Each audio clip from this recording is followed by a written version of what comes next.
Hey, what's going on, guys? It's Turin here with another Warhammer Total War online commentary. In this particular game, I'm going to be playing the Empire, and I'm facing off against the Vampire Counts. So yet another Grim and the Grave matchup, and due to popular demand, guys, I decided to bring a Crusade-themed army. So my entire front line is all Flagellants, including the Tattersouls over here. So let's see, how many groups is that? 1, 2, 3, 4, 5. So we'll see how it goes. It should be a lot of fun. Definitely in theme with the Archlector who is leading them. He is ready. He is on his mount. He's got his dual hammers out and ready to beat some undead down. So we'll see how that pans out.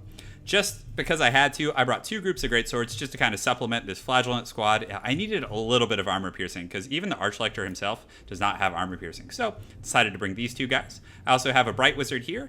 Again, it's in thematics with the Crusade to light things on fire and, all that kind of stuff. So I do have a Bright Wizard. I also have another Warrior Priest here.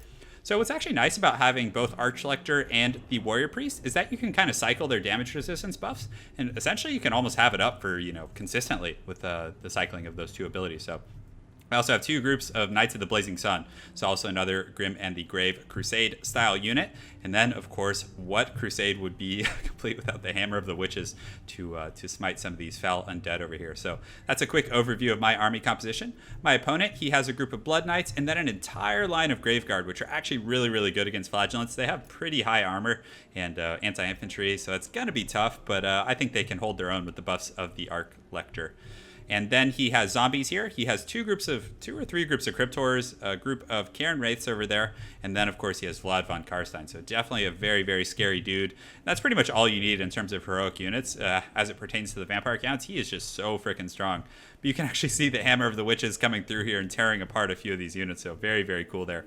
He also has a Banshee, and I believe he has a White King in the mix somewhere. I don't see it right now, but anyways, let's go ahead and get started, guys. So my forces are advancing. You can see the Flagellants are eager to fight for Sigmar. Definitely no inhibitions here and running towards their undead foes, for they do not fear death. And you can see that these Cryptors are taking pretty substantial damage from the Hammer of the Witches, actually. So I was very, very happy about that. He does have his Banshee ahead of his army, but it looks like he did go ahead and pull it back here. So hopefully we'll get another nice scenic shot of the Hammer of the Witches here shooting at these Cryptors. And you can see here comes the shot right here. It makes a great contact there and actually kills it. Looks like 2 of the models there, so this group of Cryptors is essentially shut down. So I did see that his Blood Knights were coming over here, so I positioned my kind of Knights of the Blazing Sun right here, and I was hoping that he would charge in here on the Tattersouls, and then I would be able to countercharge. So he is going to charge in here and get a pretty good engagement, and again, they have no armor, and these guys do a ton of damage. So he gets a decent charge, but then the Knights of the Blazing Sun follow up. They get the Flaming Sword of Ruin, and they're able to get a really optimal engagement on those guys.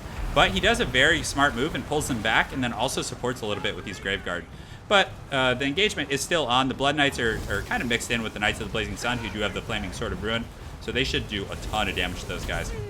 In the front line, the Tattersouls, you can see they have a ton of buffs. They have the Grand Shield of Faith, the Grand Hammer of Sigmar, Cascading Fire Cloak, which does compensate for their lack of armor piercing. And it's gone pretty well. It's the Great Swords are mixed in there, so... But unfortunately, these Cryptors are in here, and they're laying the beat down on some of these guys. So very, very tough battle, guys. But they should hold up for quite some time. I do have the Warrior Priest up here helping out. He's mounted and is doing pretty well. Even though he doesn't have armor piercing, his weapon strength should help out. So if we go ahead and take a look, you can see that the Flagellants aren't doing terribly well in this matchup. But granted, the Graveguard is a much more expensive unit. So if they can even perform, decent, it's a pretty good exchange for me. So the Archlector and company are here in the middle. He's leading his Crusade and is doing a pretty good job. And his bombardment ability is going to be really good here because there are ethereal units, and his magic damage that he does to them will actually be pretty good over the course of a long battle. So he's kind of just dashing around here, but oh man, what was that? You can see that Vlad von Karstein did shoot a Gaze of Nagashyn there at Archlector, but thankfully I don't think it made great contact and got caught up on some of these other troops here. So these Flagellants are continuing to fight. You can see the Tattersouls over here with the Flaming Sword of Ruin and Cascading Fire Cloak are just absolutely crushing these Cryptors. So it's definitely going very well for me. The Tattersouls, I believe, have upwards of 40 in some of their combat stats. So let's go ahead and take a look, guys. Well, right now they don't because they're poisoned, but they're getting through these Cryptors. And the Knights of the Blazing Sun were able to win this engagement versus the Blood Knights. So I was very happy about that. But my opponent did pull Vlad von Karstein back, which is a huge, huge no-no in terms of just going fisticuffs, especially with Knights of the Blazing Sun. that are considered shock cavalry, so you don't want them in sustained combat, guys. You want them to pull out, engage, that type of thing. But you see he has Vlad back here, and he did use Invocation on these Blood Knights, which unfortunately did get pretty nice healing on them. So he is able to chase off my Knights of the Blazing Sun. So that group is pretty beat up, and I believe I had another group who I did bring in to rear charge here, which actually was pretty cost effective. Granted, there is only a few of them left. So you can see the constant buffs going off in the front line. I'm just cycling between the Archlector and my other troops here. And you can see these great swords and flagellants are teaming up, fighting for Sigmar, doing a pretty good job. And what's nice is, the Banshee with its terror effects, aren't terribly effective against these type of troops. So that Grand Hammer is really strong for 34 melee attack, putting these guys, upwards of 60. See the Knights of the Blazing Sun come in and get a nice rear charge and providing that support. And you can see a lot of these Graveguard here are starting to crumble. The rear charge was pretty devastating to their leadership, and you can see they are all rapidly dissipating. As well as this Banshee, who's now crumbling and should be taken out of the picture completely. So Vlad, unfortunately, is back in the picture. He gets a really, really nice Invocation of Nehek here on the central battle. So this is definitely the epicenter, kind of the climactic point that really needs to be won for both of us.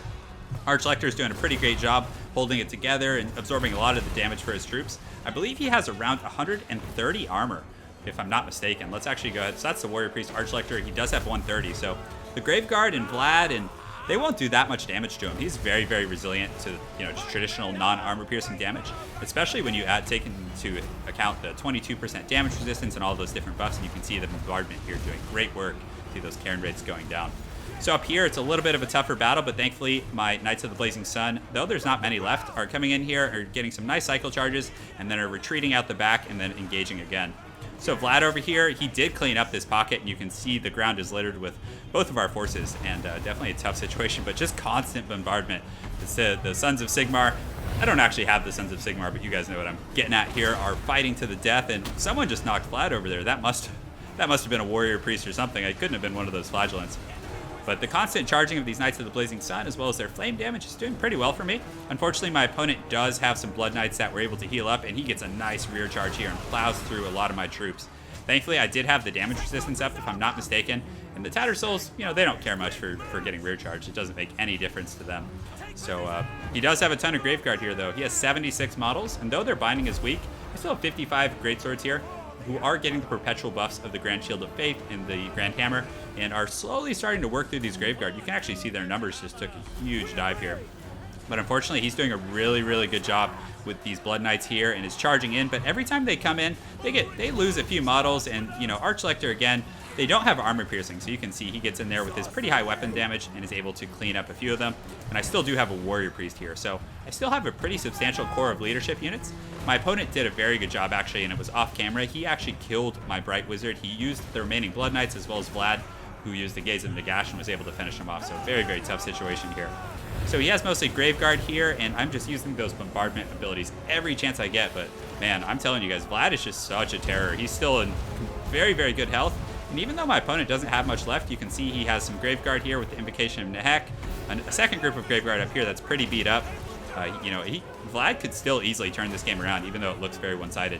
So I had some Greatswords who are coming back. I believe they routed for a moment, and they should be able to clean up these Graveguard who don't have armor piercing. They're just the standard Graveguard, and these guys, it's a very good matchup in terms of Greatswords versus these type of units. And also the Knights of the Blazing Sun, though they are wavering, they come back, and these charges at the last minute are making a big difference, and they come in and are able to clean up the last of these Blood Knights for the most part, especially in conjunction with these Greatswords that I have down here. So look at this battlefield, guys, just absolute carnage, just littered with flagellants and cryptors and all kinds of stuff. So most of the Vampire Count's army now is actually dead.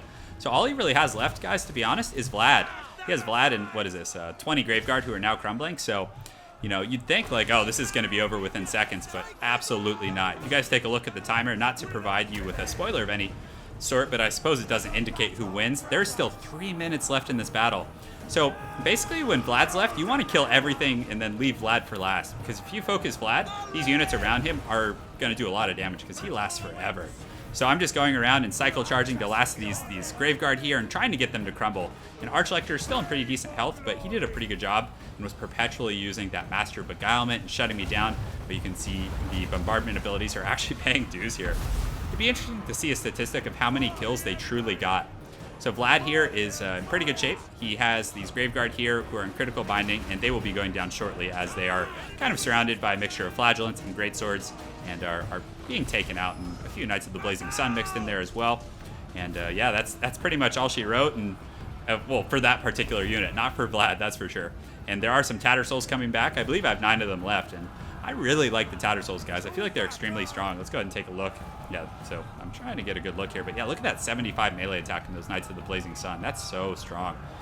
So right now, we're going to fast forward just a little bit here, because again, it's very atrocious, but you can see I have Vlad surrounded, and he actually like beat down this warrior priest and send him running for the hills. And I was kind of a little arrogant here in leaving these troops in and fighting Vlad, because if Vlad had killed Archlector or gotten him low, he might have been able to like kind of rout the greatswords who are already shaken and then finish off these Tattersouls here who don't have the armor piercing. So I am using the Grand Soulfire and every ability I have to try and get Vlad down here.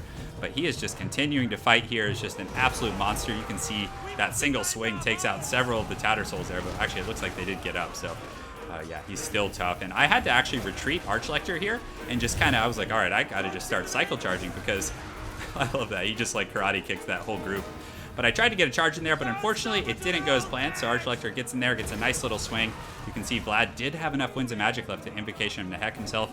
And yeah, he did indeed finally reach his healing cap just now, if I'm not mistaken. So Archlector's coming in for round 2 and is able to knock him back. So that's very, very good for me, but still at half life. And most of these units, if you take a look, they have like 1 or 2 models left, all those Tattersouls, and then the Greatswords are the only ones that actually have any density. And they're shaken. So if Archlector were to die, I would be in really, really bad shape. But we're going to go ahead and fast forward this, and because again, it's probably not the most fun to just watch this, but look how close this is. It is just insane, and it looks like he is finally going to start crumbling as these Greatswords armor piercing finally catches up with him, mixed in with the Grand Hammer of Sigmar. So hopefully you guys enjoyed that Crusade battle. It was definitely a lot of fun. You can see the Greatswords. I'm definitely glad I brought them. It would have been interesting if I just brought only Flagellants, but Flagellants actually did okay. But granted, a lot of their kills were on these zombies. So the Tattersouls did pretty well. And they did fight till the end, guys. They were on there, you know, whacking Vlad with their clubs and doing a pretty good job. My opponent did a really good job taking out my Bright Wizard. He shut him down early, and he still had a lot of Winds of Magic reserve left, so that was very well played. The Warrior Priest and Archlector, though, cycling those 2 cycles of buffs with the damage resistance, actually I think played a large part in me being able to deal with all these Graveguard, despite the fact that I didn't have much armor piercing. So really good game to my opponent. Ship-faced 1-1-2. I look forward to seeing you again on ladder, and I hope you guys enjoyed the Grand Crusade. Have an excellent night, and take care.